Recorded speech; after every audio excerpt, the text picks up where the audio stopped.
Zaddy, chill.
I'm your huckleberry.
Yo, excuse my tardiness. Let me get that out the way. Yo, excuse my tardiness, please. I was on the phone with the bank dealing with some shit. I think somebody tried to get me.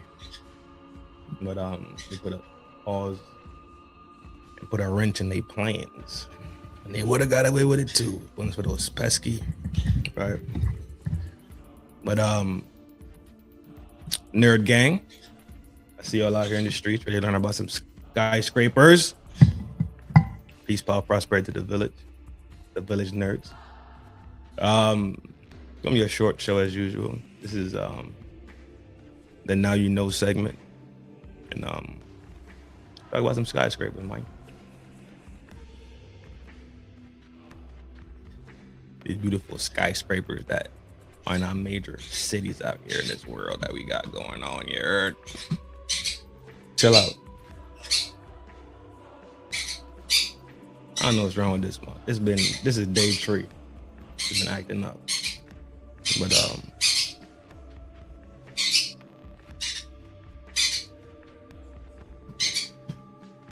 get this show together. Yeah, that call put me back behind a little bit. Goofy Gober. Yo, what up? Tree Star, what up? So we go to all these different countries, right? Oh shit, bomb already.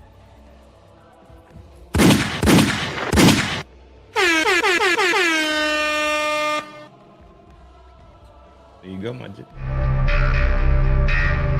I told you, I'm a man of my word.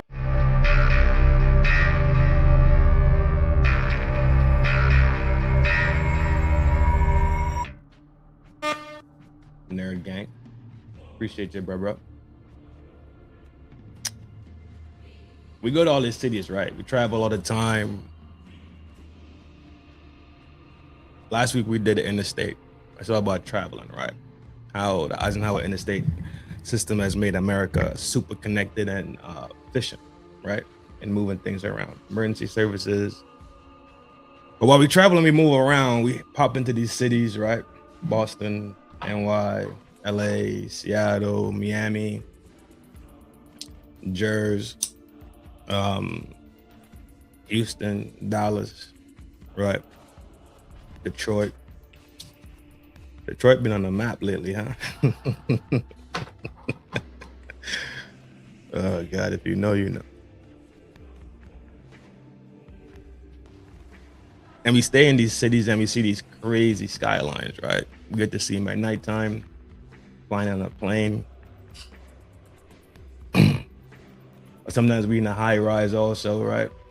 And we just look around the city and we get to see these crazy landscapes around us. And it's because it's been there way before we were born, pretty much. We take it for granted. We never comprehend the ingenuity, right? And the time that goes into actually putting these structures up. Just like how we take the interstate for just simply for granted, because we use it on a daily basis and it's just something that we use. It's just a road that gets us from point A to point B, right? The same way we take the ingenuity, we took the ingenuity of that for granted. We take the ingenuity of simply the skyline and skyscrapers and what goes into building them. So today we're about to talk about skyscrapers a little bit. Tito, calma. So today we're about to talk about skyscrapers real quick. And that's it. Just quick shit, right? And to begin, we can't really go to this topic without giving a salute, right, to the one they call the father of the skyscraper, right? A man by name William Lee Baron Jenny. William Le Baron Jenny, right? He's known to be the father of the skyscraper. He's from Chicago, an Illinois boy, born in 1832, and died in 1907, right? He said, "Tell him fried chicken." Tell him fried chicken, dude, chill out. You're allegedly.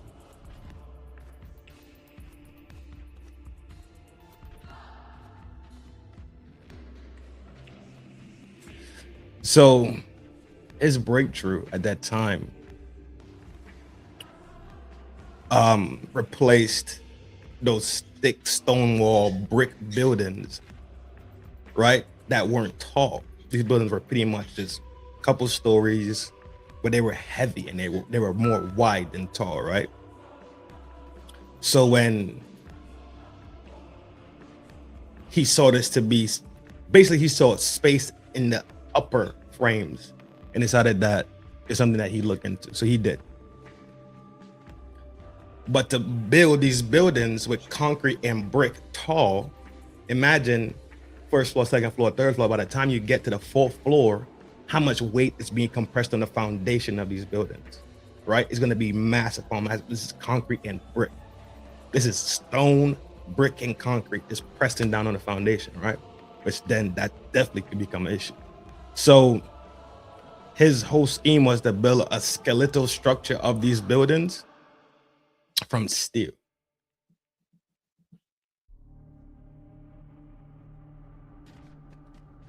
So this not only helped with the weight, right, being pressed down on the building's foundation, because it's now the steel frames were lighter, right? How they adjoint them, right? When you see these skeletons go up in these skyscrapers, they are joined in certain ways that actually make them stronger.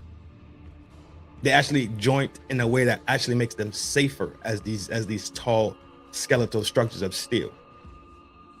Also, it's faster building because you have to frame concrete, right? This is the frame's already skeletal and it just works that way, right? This method is pretty much the baseline structure of a skyscraper. So the first true skyscraper, shout out to Chicago,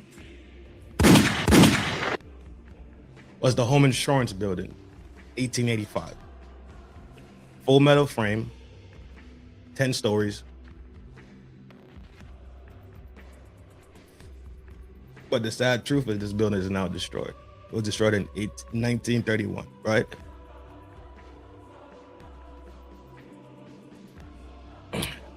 This is a massive feat in ingenuity and innovation that pretty much has taken over the Americas, not just the Americas, right? It's in every country pretty much that we go to. We see these massive cities, they main cities, right? All around the world, we see these skyscrapers go up. We see these massive, tall ass burritos. He's trying to put chill, bruh. Yeah, so these massive structures with these skeletal frames and they're lighter, they're stronger, and they're built up so we get not necessarily that we've grown wide, right? But we're growing tall and the ability to put more stories because it's lightweight now. So you could add more stories, right? Going vertical. So pretty much at the end of the day, without William Jenny, there would be no skyscraper. Shout out to William Jerry. Jenny.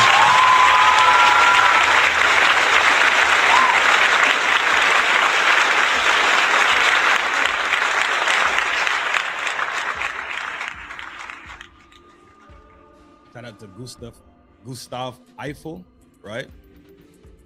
Because he engineered the steel techniques that are used today for the skyscraper, right? Even though he wasn't a skyscraper inventor, his contribution, right, in the steel industry and his techniques is what influenced the building of the skyscrapers that we have all over the world today. And obviously with a skyscraper, you need an elevator. So we got to give a shout out to Alicia Otis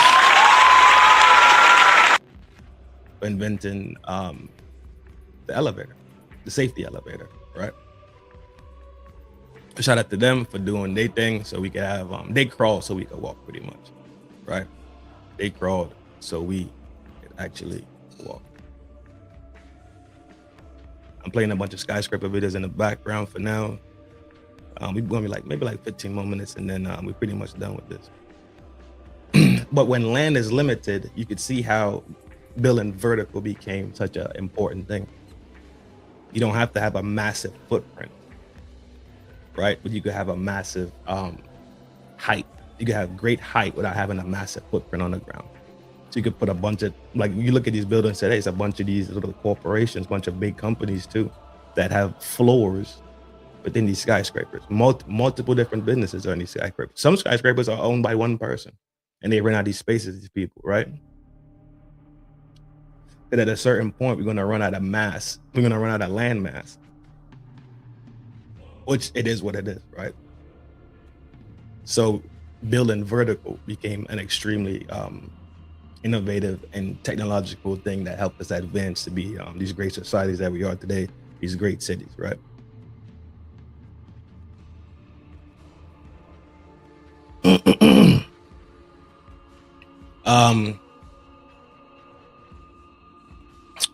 So this thing, it integrated not just the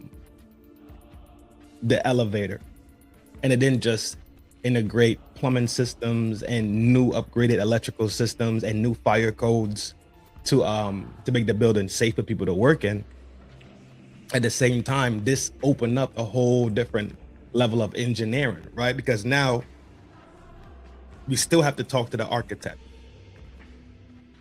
We still got to talk to the engineer, right?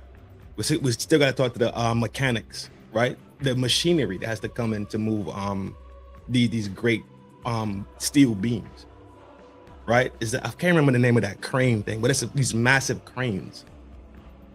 They have to hoist these steel beams into the sky. If you look at the thumbnail, them guys are sitting on a beam, maybe hundreds of feet, right? Maybe tens, maybe 80, 90, 100, 110 feet in the sky. They're sitting there eating lunch, right? We've all seen these pictures, but that's what it was. It opened up many different, let's say jobs, even in the job sector market, right? Architects had to now become more savvy and not just doing houses, all right, or doing commercial warehouses or the commercial buildings that were pretty much 1 story, 2 stories, kind of flat, more wide, right? They had to tap into another skill set to learn how to build and design things vertically. So this one thing affected so many different other industries, and they all had to come together and pretty much become allies to make sure that these things happen. Even when it comes down to science in itself, science is a major part. It's not just physics, right? We're dealing with weight, mass, objects, right? Materials of science, like what could make this steel stronger? What would be a great way to make these two steel beams? You dig what I'm saying? People dealing with building strength, that's a science too, right? Architects, scientists, structural engineering. These people come together, right, and sit down and get on the same page and design these buildings for absolute optimal safety for people to work in the building, right? The thing that happened at 9/11 wasn't the first time that a plane actually hit the World Trade, and the World Trade stood up to it, even though it was a smaller plane, obviously, right? But the planes were designed to actually take and withdraw certain types of damage and punishment. Even when it comes down to natural disasters, right? Structural engineers and scientists, architects, they come together and design these things simply so they could survive and last through time. And now pretty much all cities, the downtown area is marked by what?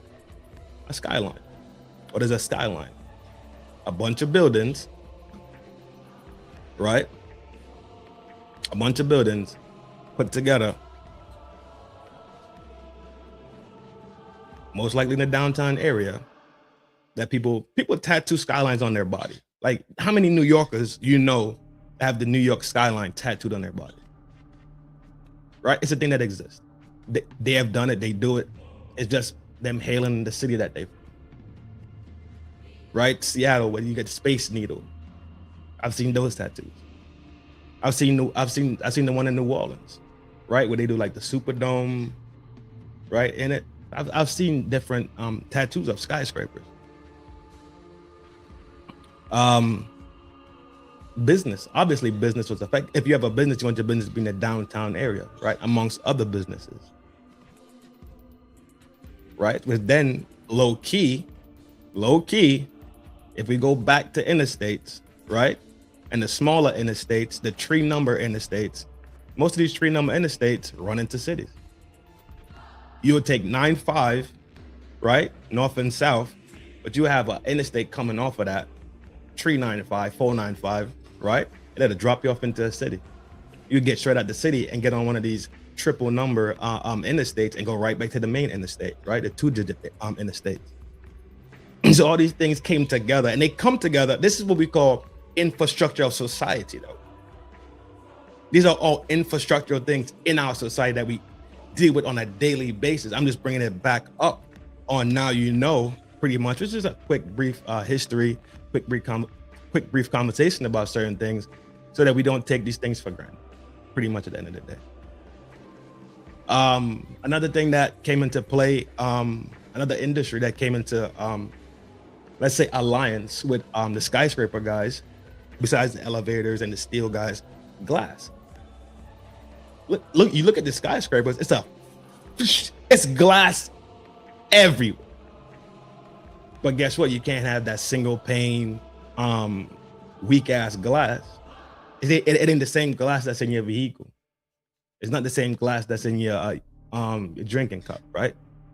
It's glass with technology in it. Smart glass, thin glass, triple pane glass, super glass, right? All these things, all these different industries came together to see what we have today that we just pretty much marvel at, honestly. There's glass everywhere. You cannot see a skyscraper without glass. The plastic pipe, right? Yeah, that's true too. Plumbing, like all these things, all these different industries came together to create this massive feat of human ingenuity and human advancement, man. And it's because that we've been here, we just take it for granted. I took it for granted too. That's the reason I'm talking about it. I'm talking about it right now, so nobody else takes it for granted. We could just, next time you hit the city, you could just take a minute and just be like, damn, Trin was talking about how crazy it is, and just looking at it now with just a different view, a different lens, you see like, damn, this shit is crazy for real. Like, look how much steel, less concrete, more steel, more glass for show. So just one skyscraper, the cost of building one clearly is in the millions out the gate.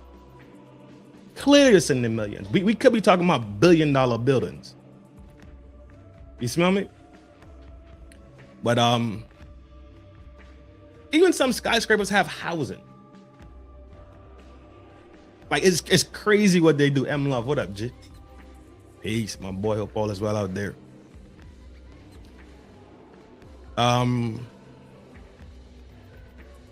It's just something that we take for granted, man. I'm trying to bring us back in, that we could just stop for 1 second and say, you know what, that shit is dope. That shit is, I wasn't here when it was built. I didn't see it go up, but I'm here today and I could see it for what it is. A feat. It's just a marvel at the end of the day. People talk about the 7 wonders of the world. That's fine and that's dandy. Those things were dope too. Those things are dope.